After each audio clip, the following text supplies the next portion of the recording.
Réunis à la salle de sport de la paroisse protestante de Mahina, les mamas s'activent à la confection de leur couronne.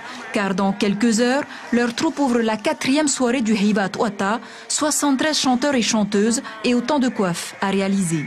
Je prépare la couronne de mon papa. La base pour les hommes est exclusivement verte, donc avec des mitoapois et des tiatiamaoua.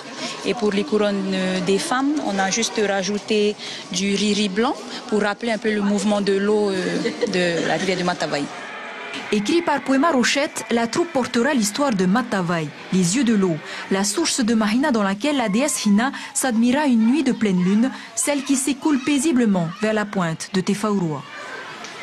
Ça fait partie de l'histoire de Mahina. Et je pense que ça va être un bon thème, oui, cette année. Hein? Notre robe et les chemises des hommes ont été dessinées par une jeune fille et puis qui s'est inspirée du texte sur l'eau. Et donc après, pour choisir la couronne, on s'est basé sur les eaux, les plantes qui poussent près des rivières. Donc on va trouver facilement, comme les fougères, et le riri qu'on va trouver à l'embouchure presque des rivières, qu'on trouve facilement à Mahina et à Ahoun.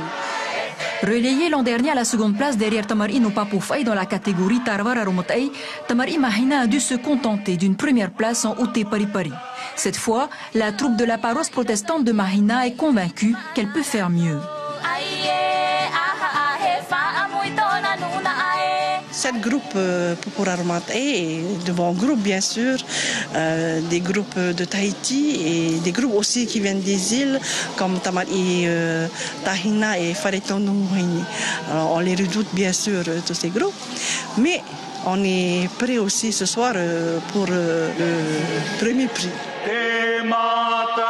Après 3 mois de préparation, Tamari Mahina vise l'ultime récompense afin de rénover et insonoriser sa salle omnisport. Et il risque fort de créer la surprise.